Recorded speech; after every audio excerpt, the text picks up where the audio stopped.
দেশের পেট্রোল পাম্পগুলোতে এখনো ক্রেতাদের দীর্ঘ লাইন, অনেক পাম্পে আবার ঝুলছে তালা। এ বিষয়ে বিস্তারিত জানাতে এই মুহূর্তে রাজধানীর আসাদ গেট এলাকায় আছেন আমাদের সহকর্মী সানি মৃধা। বিস্তারিত জানবো তার কাছ থেকে।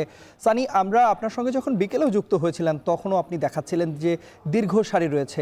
এই মুহূর্তে গ্রাহকদের চাপ কেমন দেখছেন পেট্রোল পাম্পগুলোকে, এবং তারা কি আসলে পর্যাপ্ত তেল পাচ্ছেন কিনা চাহিদা মতো, বিস্তারিত জানাবেন। তন্ময়, এখনও পেট্রোল পাম্পগুলোর চিত্র একেবারে অপরিবর্তিত। অর্থাৎ বিকেলে যেমনটা বলছিলাম, একই চিত্র, দীর্ঘ লাইন, দীর্ঘ যানবাহনের সারি, রাস্তার দুপাশ জুড়েই কিন্তু আমরা যতদূর যাচ্ছি আর শুধু বাইক, প্রাইভেট কার থেকে শুরু করে বিভিন্ন জ্বালানি চালিত যানবাহনের গাড়ি আমরা দেখতে পাচ্ছি।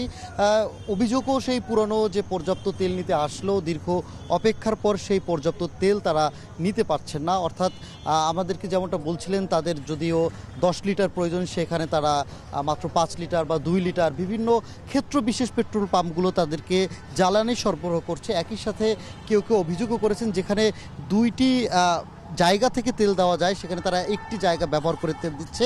তবে গণমাধ্যমকে দেখার পর সেই দুই জায়গা থেকে তারা তেল দেওয়া পুনরায় চালু করেছে বলে আমাদেরকে এখানকার বেশ কিছু চালক অভিযোগ করেছেন। আর একই সাথে পেট্রোল পাম্পের যারা কর্তৃপক্ষ রয়েছে তাদের সাথেও আমরা কথা বলেছি, জানতে চেয়েছি যে কীরকম চাপ দেখছেন বা তাদের প্রয়োজন মতো তারা ডিপোগুলো থেকে তেল সংগ্রহ করতে পারছেন কিনা। তাদেরও অভিযোগ সেই পুরনো ডিপো থেকে পর্যাপ্ত পরিমাণে তেল তারা পাচ্ছেন না।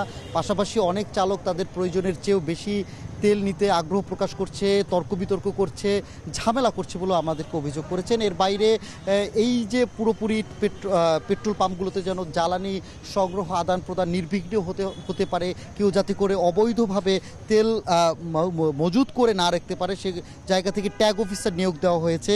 তবে সেই ট্যাগ অফিসারদের দেখা আমি আসলে যে কয়টি পাম্প আমি পরিদর্শন করলাম বা দেখতে পেলাম, একটিতেও আমি ট্যাগ অফিসারদের কোনো দেখা পাইনি। তাদের কাছে এই বিষয়ে জানতে চাইলে কর্তৃপক্ষ বলেছে আসলে তাদের যে উত্তর ছিল সেগুলো আমার কাছে সদুত্তর মনে হয়নি। এর বাইরেও আপনি জানেন যে এই জ্বালানি সংকট নিরসনে কিন্তু এরই মধ্যে সরকার বেশ কিছু পদক্ষেপ নিয়েছে। তবে এখন দেখার অপেক্ষা যে এই পদক্ষেপগুলো কতটা কার্যকরী ভূমিকা পালন করে। তো তন্ময়, আসাদ গেটের তেল পাম্প থেকে এই ছিল সবশেষ খবর আমার কাছে। রাজধানীর তেলের পাম্পের সবশেষ পরিস্থিতি জানাতে আমাদের সঙ্গে যুক্ত হয়েছিলেন সহকর্মী সানি মৃধা।